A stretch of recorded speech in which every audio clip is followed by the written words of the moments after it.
ఎవరండి ఇంట్లో? రండి బయటికి, బయటికి రండి. ఎవరు బాబు మీరు? ఎవరు కావాలి? మీకోసమే వచ్చాం అమ్మగారు. నాన్న నువ్వు ఊరుకోమ్మా. అమ్మా ఇది నా కూతురమ్మా. వేల్లో నోరెట్నా కొరకలేని అమాయకురాలు. అవునమ్మగారు. అలాగా? పాపం ఏమైంది? స్టమక్ అయ్యింది. స్టమక్క? అవునమ్మగారు, కడుపు. పెళ్లి చేసుకుంటాన్ని మోసం చేశాడు. ఎవరు? మీ మనవడమ్మగారు. నా మనవడా? మీ మనవడే స్టమక్ చేశాడు. పైగా నో మ్యారేజ్ అంటున్నాడు. ఇప్పుడు ఆ స్టమక్ ఎలా పోద్ది? మీరు చెప్పేది నిజమా? మీ మనవడిని పిలిచి అడగండి, నిజం అబద్ధం తేలిపోతుంది. వెంకటేశ్వరా, నాయనా. ఏమిటమ్మా? ఆకరా, వీడు చెప్పేది నిజమేనా? ఏం చెప్పారమ్మా వీళ్ళు? ఈ స్టమక్ మీదేనని చెప్పాం. ఎవరా ఈ అమ్మాయి? నీకు తెలుసా? అయితే వాళ్ళు చెప్పేది నిజమే అనమాట. అబ్బే, ఈ రోజుల్లో రామ అంటే భూత అయిపోయిందమ్మా. గుర్తునే సరదాగా అలా ముట్టుకున్నాను. ఏమిటో అది అలా అయిపోయింది. గురుగారు, అమ్మమ్మ గారు లోపలికి వెళ్ళారు. సీపీరు తిరగారు కదా. అబ్బే, బాగానే ముట్ట చెప్పుతులే గానీ అది తీసుకుని మీరు వెళ్ళండి. మిగతా విషయాలు నేను తర్వాత. ఒరే, చేయి పట్రా. నాకెందుకమ్మా, వాళ్ళకి చేయి చాపరా. వెళ్ళు, వెళ్ళి దాని మెళ్ళో కట్టు. అమ్మో, ఇది మా పోషణలో లేదండి. దానికి తాళి కడితే నాకు అమ్ములుగుద్దండి. మధ్యలో నువ్వెవరవయ్యా? దాని మొగుండండి. మీ మనవడ గారు ఏదో నాటకం ఆడమంటే ఆడేం గానీ నా పిల్లలు నేను ఎక్కడ త్యాగం చేయగలనండి? ఈ గొడవలన్నీ మాకని, మా డబ్బులు మాకు ఇచ్చాను, వెళ్ళిపోతాం. ఎవరా మీరు? అయ్యో వెంకట సుబ్బయ్య, నువ్వు ఈ ఊర్లో ఉన్నావేట్రా? పెళ్లి చేసుకుని దత్తతకు వచ్చాడులే. ఏరా నీ పెళ్ళమేంటి? అవునండి. అది సరే గాని కత్తులు కర్రలు పుచ్చుకొచ్చారు, ఏమిట్రా గొడవ? ఏం చెప్పమంటావు మామయ్య, 27 ఏళ్ళు ముడ్డి కిందకు వచ్చినాయి. నా పెళ్లి గురించి ఆలోచించదమ్మమ్మ. బంగారం లాంటి సంబంధాలు వస్తున్నాయి, కనీసం చూడ్డానికి కూడా రానివ్వడం లేదు వాళ్ళని. ఇలాంటి నాటకాలు నాడితే అమ్మమ్మ అర్థం చేసుకుని పెళ్లి చేస్తుందని ఏదో చిన్న ప్లాన్. ఒరే వెంకన్న, నాకు మాత్రం లేదట్రా నీకు పెళ్లి చెయ్యాలని. ఏదో మీ మేనమావ పెళ్ళాన్ని ఒప్పించి వాడిద్దరు కూతుళ్ళో ఎవరో ఒకరిని నువ్వు చేసుకుంటే ఎప్పుడో విడిపోయి నీ 2 కుటుంబాలు మళ్ళీ నువ్వు ఒకటి చేస్తావని కదరా నా ఆశ. అదే ఈ జన్మలో జరగదాము. మీ అబ్బాయి అక్కడ ఏరభద్రం ఏం కాదు, వట్టి భద్రయ్యే. చాలే ఊరుకోవయ్యా. అది ఎట్టగూ నా మాట పండించేదట్ లేదమ్మా. అందుకే వీణైనా తీసుకెళ్లి దానికి బుద్ధి చెప్పిస్తే కనీసం మనం అనుకున్నట్టు దారిలోకైనా వస్తుంది. బ్రహ్మాండమైన ఐడియా, ఇంకా ఆలస్యం ఎందుకు? మా అత్తయ్య పెద్ద గద్దర్దని విన్నాను, నాకు లొంగుద్దాబ్బా? ఒరే, ఆ మాత్రం అత్తలు లొంగ తీసుకోలేని వాడివి దాని కూతుర్ని ఎలా చేసుకుంటావురా? ఇదిగో అమ్మమ్మ, మరీ అలా తీసేమాక నన్ను. ఇంత రెచ్చగొట్టిన తర్వాత నేను ఊరుకుంటానా? మామయ్య రెడీ. సారీ. పద బయటికి. ఎంత ధైర్యం నీకు? ఎవరు నెరకుండా సరాసరి గదిలోకి వచ్చేస్తావా? సారీ చెప్పాను కదా. సారీ లేదు, గిరి లేదు. బయటకు వెళ్తావా, మెడ పట్టుకుని గెంటించబడ్డావా? ఉరక. సారీ చెప్పినా కూడా అర్థం పడతాం లేకుండా మాట్లాడుతున్నావు. నేను ఎవరనుకుంటున్నావు? శేషారత్నం గారి మేనల్లుండి.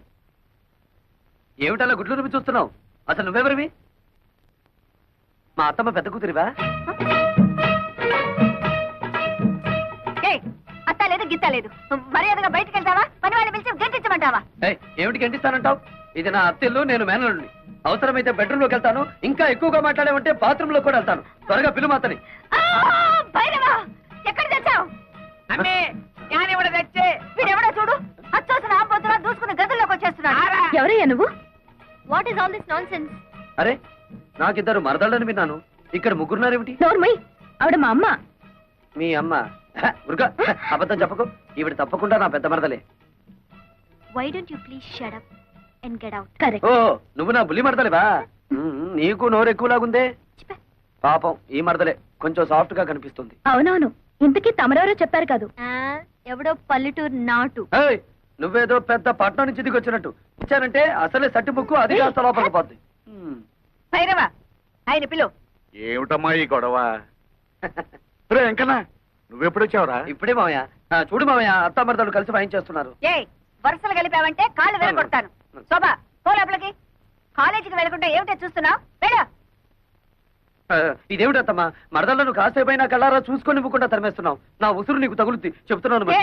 దూరంగా నిలబడు.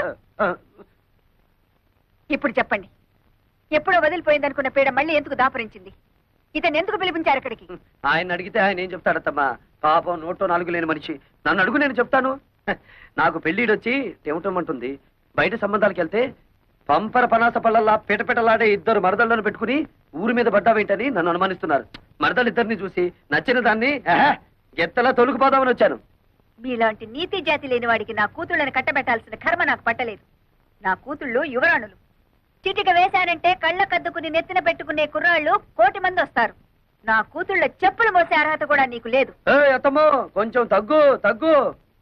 అందరూ నీకు గేరెక్కువ అంటే ఏంటో అనుకున్నాను, కానీ నీకు గేర్ ఒకటే కాదు, ఒళ్ళంతా గోరోజనం టెక్కోజనం కూడా ఉన్నాయి.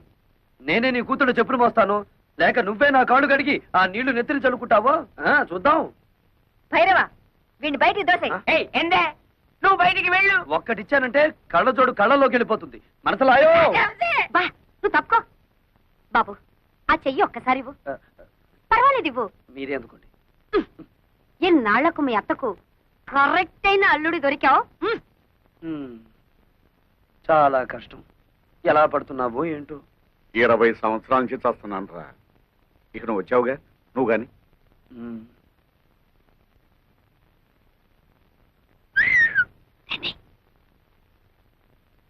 ఇదిగోండి కాఫీ.